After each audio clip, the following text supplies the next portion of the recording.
NDA ही परीक्षा इतर परीक्षांपेक्षा वेगळी आहे का आणि असली तर कशा पद्धतीने वेगळी आहे? खरंच मुळात एनडीए परीक्षा खूप वेगळ्या आहे.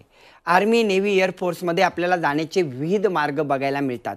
पण जेव्हा ऑफिसर पदाचा आपण विचार करतो किंवा मोठ्या पदापर्यंत जायचं आहे, आर्मीमध्ये असेल, नेव्हीमध्ये असेल, एअरफोर्समध्ये, तर या परीक्षेला विशेष असं महत्त्व आहे. सर्वात कमी वयामध्ये अधिकारी बनण्याचं स्वप्न बघणाऱ्यांसाठीची ही परीक्षा. UPSC माध्यमातून मोठ्या लेवलची कमी वयात दिल्या जाणारी ही परीक्षा. त्यानंतर आर्मी, नेव्ही, एअरफोर्स म्हणजे सैन्य दलातल्या तिन्ही दलामध्ये मुकुटस्थानी असणारे वरिष्ठ अधिकारी या परीक्षेतून घडतात.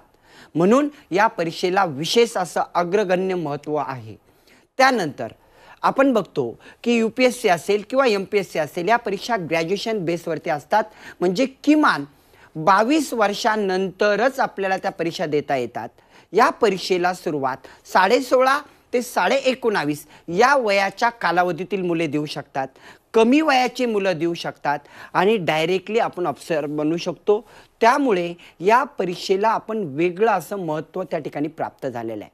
आपण बघतो की नीट असेल, IIT असेल, या माध्यमातून जाणारे विद्यार्थी यांना लागणारा कालावधी आपण जर लक्षात घेतला तर तो जास्तीच असतो.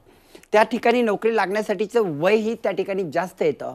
या वयामध्ये हे विद्यार्थी NDAच्या माध्यमातून नक्कीच मोठ्या पदाची परीक्षा देऊ शकतात.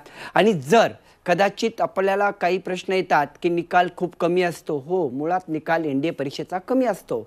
पण NDAची परीक्षा देणारे विद्यार्थी नक्कीच ती परीक्षा जर त्या ठिकाणी काढू शकले नाही तर त्या माध्यमातून नेव्हीमध्ये S ग्रुप असेल, म्हणजे एअरफोर्समध्ये S ग्रुप, Y ग्रुप, नेव्हीमध्ये MR, SSR यासारखे असंख्य पदं असतात, तिथे सहज पोचतात. आणि मला आलेला एक छानसा अनुभव सांगेल की NDAच्या माध्यमातून त्या ठिकाणी अनेक जण आपलं मोठं स्वप्न पूर्ण करतात. आणि बाकी विद्यार्थी देखील नेव्हीमध्ये आत्ताच त्या ठिकाणी निकाल लागला, त्यात 305 विद्यार्थी त्या ठिकाणी आमच्या माध्यमातून नेव्हीमध्ये जॉईन झालेत.